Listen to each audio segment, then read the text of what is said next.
الحلقة دي برعاية برايت مايند سنتر ونقاشين جرافيك. ازيكم يا جماعة، عاملين ايه الاخبار؟ معاكم محمد زعزوق من ZachWorks.com. اهلا بيكم في اول حلقات زاك توك اللي هتكلم فيها عن مجال الموشن جرافيكس والفيلم ميكنج بشكل عام. اول حلقة هنتكلم فيها النهارده عن الكروما او الجرين سكرين. هنتكلم شوية عن تاريخها وقد ايه اتطورت وازاي دلوقتي ما بقاش في فيلم يتعمل من ورا. تعالوا نشوف هنعمل ايه.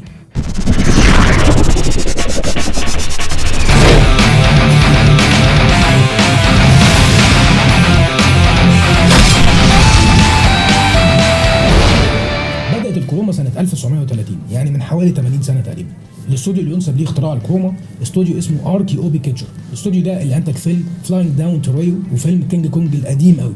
فيلم فلاينج داون تو ريو وهو اللي هنتكلم عنه شوية، هو ده اول فيلم تم فيه استخدام الكروما. وده ليه؟ لان المخرج جات له فكرة مجنونة جدا، كان عايز يجيب شوية موديلز يحطهم فوق طيارة وطايرين في الجو وعمالين يعملوا حركات بهلوانية كده زي سيرك يعني. انا مش عارف كان بيفكر في ايه الحقيقة ساعتها. هي دي الفكرة بتاعت المشهد اللي هو كان عايز يعمله. فسحل الناس معاه وجاب شوية بني ادمين كتير جدا، وجاب بتاع 500,000 متر قماش، 10 من ده و5 من ده. حيلك ايه لازمة القماش ده كله؟ اقطع علشان يعمل المشهد الخرافي اللي هو المجنون الغريب ده، المشهد المستحيل اصلا يعني ياخد اي اوسكار ولا ياخد اي حاجة خالص في اي حتة يعني، غير انه مشهد عبيط. بس الحمد لله ان هو يعني انتج او اخترع كروما ساعتها، او يعني كان بسببه اتعملت كروما، فده كان ميزه بصراحه. دي كانت الميزه الوحيده في الفيلم ده. فزي ما انتم شايفين كده المشهد دلوقتي شغال هنا اهو، هنا كده. فهو ده الفيلم الاول فيلم استخدم فيه الكروما. طبعا قبل ما يبقى فيه اللون الاخضر والازرق هم الالوان الثابته للكروما، اتعملت محاولات كتير جدا جدا جدا بالوان كتير قوي بكميه قماش مهوله علشان يخترعوا او عشان يكتشفوا ايه انهي لون هيناسب ان انا ادوس دوسه او افصل فيروح الباك جراوند، فتروح الباك جراوند الله اشوفك هنا تاني بالليل، ويبقى فيه خلاص بقى الممثل بقى لوحده واقدر بقى اتحكم فيه براحتي، اوديه بقى في باريس، اوديه يوغوسلافيا، اوديه في اي حته ايا كان ايه هي. دي الالوان او دي الاسباب الحقيقيه. كان اصعب حاجه واجهتهم ساعتها وقت اختراع الكروما هم ازاي هيفصلوا الممثل ده عن الخلفيه. يعني ازاي؟ ما كانش فيه تكنولوجي ساعتها، ولا كان فيه مثلا بلجنز، ولا كان فيه برامج مونتاج تخليني اقدر افصل ده بسهوله. يعني دي كانت اكبر تحدي. عملوها ازاي انا مش عارف، بس الحمد لله هم ربنا وفقهم. الجيل الثاني للكروما كان فيلم ستار تريك في الثمانينات، وده تقريبا من اكتر الافلام اللي في الحياه اللي استخدموا فيها كروما. الجميل في موضوع الكروما ده ان هم اصلا عملوه علشان اول حاجه خالص الخدع السينمائيه تبقى بشكل كبير، بس طبعا كله صب في الاخر في مصلحه المنتج، لان هو دلوقتي بقى التكاليف. يعني انا بدل ما اسافر واخد الكاست بتاع الفيلم كله والممثلين والبني ادمين والعده وكل ده، ايه اللي يخليني اعمل كل ده وفي الاخر اسافر مثلا على بلد ايا كان ايه هي واصرف فلوس فعلا كتير جدا؟ فطب انا ممكن اروح اعمل كروما او اعمل اوضه 4 متر في 4 متر واعملها كلها اخضر في اخضر او ازرق في ازرق واصور وفي المكان اللي انا عايزه. فده فعلا صب في الاخر في مصلحه المنتج. بس اكتر ناس بتتعب في فصل الكروما او في شغل الكروما عموما هم الناس بتوع الفيجوال افكتس، اللي هم احنا، او الناس اللي هم بيقعدوا في البوست برودكشن وبيحاولوا بقى يماتشوا بين الرياليتي وبين المشهد اللي موجود اللي هو المفروض يتعمل بالكروما. فاكتر ناس بتتعب هم بتوع الفيجوال افكتس، والناس دي بره بياخدوا اوسكار وبياخدوا جوائز كتير جدا على اللي هم بيعملوه. من ضمن الافلام اللي فازت باوسكار على الفيجوال افكتس فيلم ذا ماسك 94، فيلم لايف اوف باي في 2012، وفيلم ستار تريك في 2009، فيلم ذا افنجرز 2012، اكس مان دايز اوف فيوتشر باست 2014، واليس ان وندرلاند في 2010، وفيلم ذا ماتريكس 99، فيلم سبايدر مان 2002، ايرون مان في 2008. اكبر تحديين موجودين في استخدام الكروما، التحدي الاول هو الشادوز. وانت بتصور حاول ما تعملش اي شادوز تماما، علشان وانت تفصل بسهوله ما يقرفكش يعني وانت بتفصل. دي اول حاجه. تاني تحدي او تاني مشكله ممكن تقابلك هي الماتشنج. ازاي هتماتش بين اضاءتك وبين المشهد الحقيقي اللي انت عايز تعمله؟ يعني مثلا انا بصور واحد دلوقتي المفروض ان هو في الشارع او في سفينه، راكب سفينه وفي بحر وفي شمس. ازاي بقى هتماتش بين اضاءتك اللي هي اضاءه الاستوديو والشمس ولون الشمس مثلا او اتجاه الشمس منين ولون البحر والسفينه والشادوز وكل الحاجات دي؟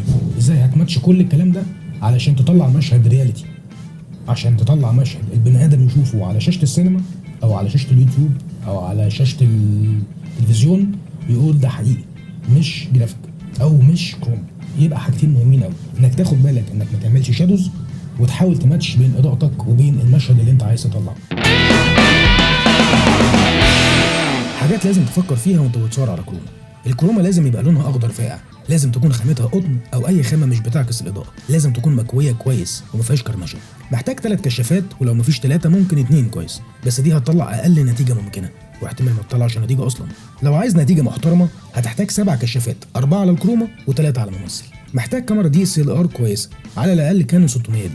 ما تصورش كل حاجه مره واحده، اعمل تيست وجربه وشوف اضاءتك مظبوطه ولا لا، وشوف عمليه الفصل سهله ولا هتقابل صعوبه معاك، وارجع صور تاني وجرب كذا مره لحد ما توصل لنتيجه تريحك في البوست برودكشن.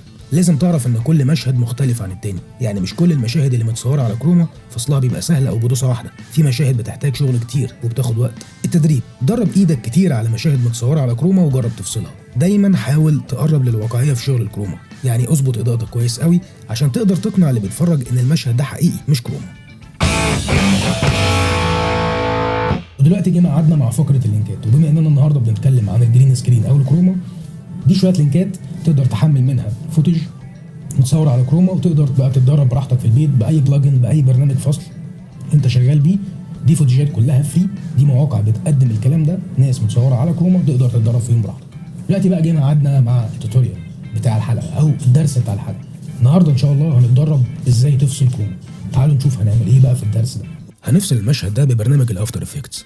ندوس على فايل، امبورت فايل، نختار الفوتج، نحطه في نيو كومبوزيشن، ومن افكت نجيب كينج كي لايت 1.2، ومن سكرين كلر نختار من الفوتج اللون الاخضر عشان نفصله، ومن فيو بنختار سكرين مات، ومن سكرين جين نخليها 110، ونخلي سكرين بالانس 35، ونخلي سكرين بري بلور نص، ومن سكرين مات نقلل الكليب وايت ل 80، وبعد كده من فيو نرجع تاني للفاينل ريزلت، ومن ماسك تول نعمل بوكس على الفوتج بتاعنا عشان نشيل الزوايد اللي ملهاش لازمه. بعد كده نختار الباك جراوند اللي هنشتغل عليها ونحطها في الكومبوزيشن، ونحول اللايرز ل 3D، ونعمل كاميرا من لاير نيو كاميرا، نبعد الزي بوزيشن بتاع الباك جراوند ورا خالص ونعمل لها سكيل عشان تملى الشاشه، ونعمل نول اوبجكت من لاير نيو نول اوبجكت ونحوله 3D، ونربط الكاميرا دي بالبيرنت تول عشان اتحكم فيها عن طريقه. بعد كده اجيب البوزيشن والروتيشن عشان احرك السين بتاعي، واسلكت الكي فريمز دول وادوس على F9 عشان يبقوا سموث في الموفمنت. بعد كده بعمل كولر كوركشن من نيو لاير ادجستمنت لاير، واسمي اللاير ده كولر كوركشن، ومن افكت كولر كوركشن كيرفز. وبعد ما اعمل شويه تصحيح الوان ادوس على الفوتج وادوس على افكت كولر كوركشن كيرفز، واحاول اعمل ماتشنج في الفوتج بينه وبين الباك جراوند، واجي عند الباك جراوند ومن قائمه افكت بلور اند شاربن فاست بلور، واخلي البرورنس 25، وادوس على ريبيت ايدج بيكسلز. بعد كده احط الكومبوزيشن بتاعتي في نيو كومبوزيشن، واجي عند كومبوزيشن اختار كومبوزيشن سيتنجز، اخلي الويدث زي ما هو، واخلي الهايت 540 عشان يبقى كروب زي مشاهد السينما، مع شويه افكتس كتير قوي، وادوس 0 على الكيبورد عشان اعمل ريندر بريفيو. وبكده نكون خلصنا درس النهارده.